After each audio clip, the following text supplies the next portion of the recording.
Welcome to the Greater Statesville Chamber of Commerce 2024 Candidate Podcast. I'm William Morgan. This is an opportunity to interview candidates for local, state, and federal office. And we're joined now by a candidate for Iredell County Commission, Richard Coleman. Richard, good to see you. Thank you for having me. Tell us a little bit about Richard. Small business, or husband, father, small business owner here in Iredell County. Also coach baseball in different arenas.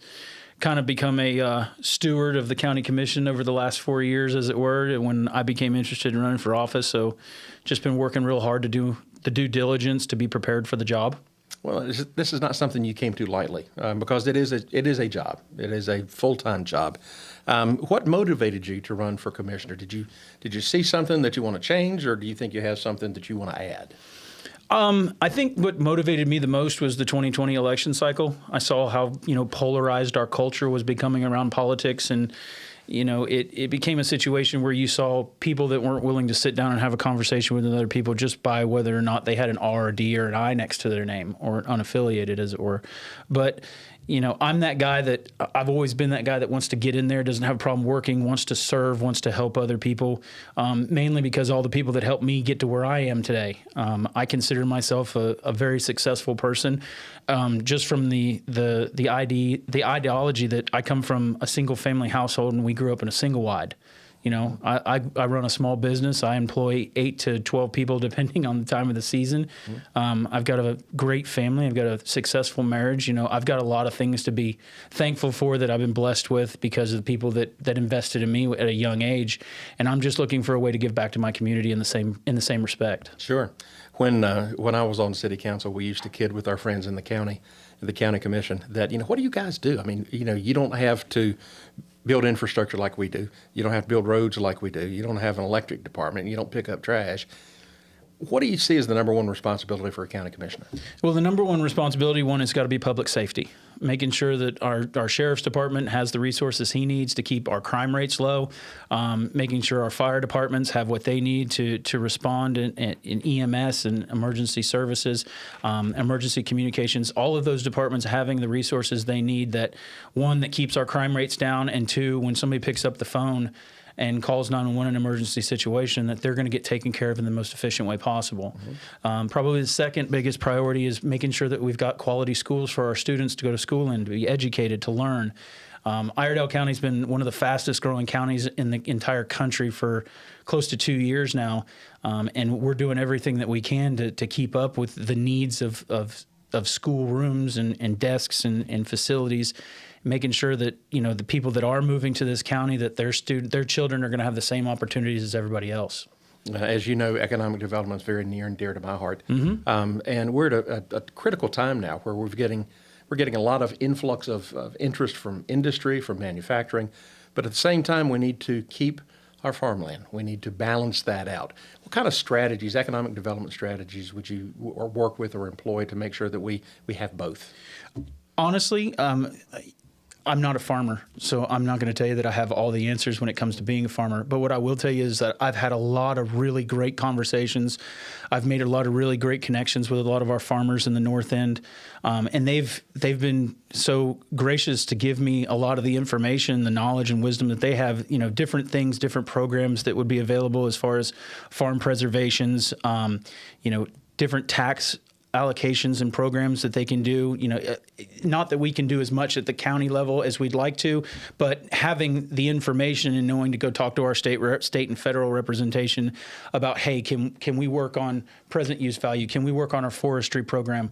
What do we need to do so that we can keep our farmers as profitable as they can, so that keeps them incentivized to staying in the farm industry? Knowing what you know about the county, and you've been involved for quite some time, what do you think are the most pressing needs right now in Iredell County? That with a caveat that the county commissioners can address. The biggest pressing needs are obviously the schools. I mean, you're looking. We're in a situation where we've basically been planning, I guess is the best word, for a new high school that we know is an immediate need, in the South Troutman, North Mooresville area. With that growth, also they've already talked about it at commissioners meeting. There's the need for another elementary school to come online, and right down the street, whether anybody's looking at it, you're going to need another elementary school and another middle school before long, just with the demand forecast and what we're seeing in the population growth. Mm-hmm. So those are the most pressing issues that I see now, is the building of our schools. Okay.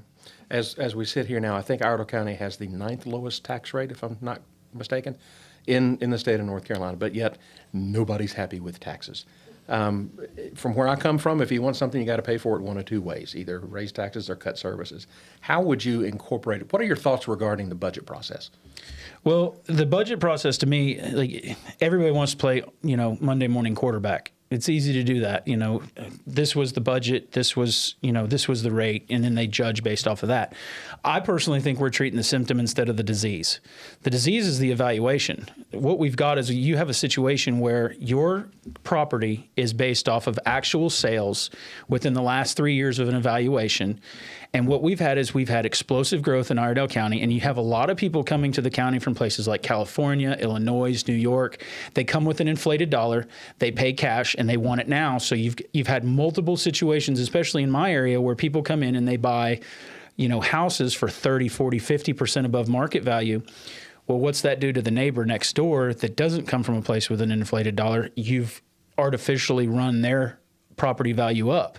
Now, what are we looking at? You're looking at one of two situations. One, can you sell the property for what it's evaluated at? If the answer is no, then you need to appeal that with the county tax administration, because there are programs out there to help in those particular situations. The problem is 99% of most taxpayers don't know they're there. Mm-hmm. The other thing is if you could sell your property, where are you going? They can't go get something that's comparable to what they're at for the price that they would sell it for.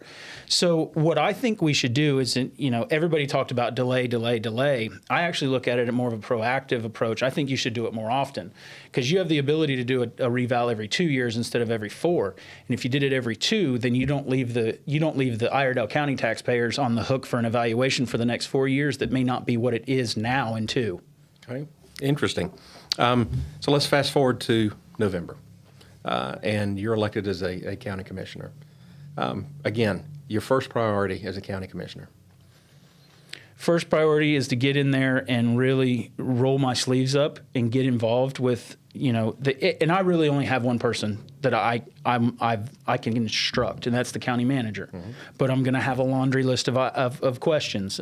Where are we here? What's the forecast demand? And you almost have to do it department by department. I'm not saying that you come in with an axe, but it may be a situation where you need to come in with a scalpel and start trimming some areas that need to be trimmed that just have been overlooked for a number of years. Mm-hmm. She's got a massive job over there. I respect her highly for what she does. I think the whole administration at the county level is great. I just think they need more people that are willing, like I said, to roll their sleeves up and help them in that process. If they see something, to say something, and then hopefully we execute it on behalf of the people of Iredell County. Sure. Well, there are 9 people in the primary. Why should somebody vote for Richard Coleman? Because I'm the most prepared. Like I said, outside of an incumbent, I've been to every meeting that they can possibly have. I mean, I've seen you at multiple meetings with commissioners over the last few years. When the budget workshops, the winter retreats come around, I attended all those in person, took notes daily, sat in those rooms for 8 hours at a time, just like the commissioners did.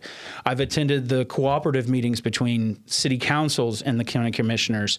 When I've also, one of the big things I wanted to do was I wanted to know how the information flowed to the county commissioners. So I went and audited each one of the advisory boards to see how they came up with their decisions and how their recommendations would then get back to the county commissioners. Mm-hmm. Were the details being relayed properly to the county commissioners to make the best decisions possible? I think the most important thing for somebody that's going to step into a role like this, especially as heavy of a leadership responsibility as this is, you'd be doing everybody a disservice if you didn't have a complete 360-degree understanding of what the job entails, what its limitations are, as well as what its powers are. Sure. Any parting words that you'd like to share with the voters?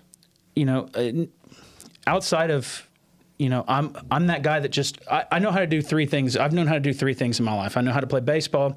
I've known how to build cars and change tires really fast because I worked in NASCAR for a long time. And I know how to work. And that's pretty much it. I'm not going to tell you that I'm the smartest person in the room, but I will tell you that I will outwork anybody that wants to try to run side by side with me. And I'm willing to put that work ethic to work for the people of this county. Well, we appreciate that. We appreciate your willingness to serve. Thank you for being here today, and we wish you well in the primary. Absolutely. Thank you. Thank you for having me.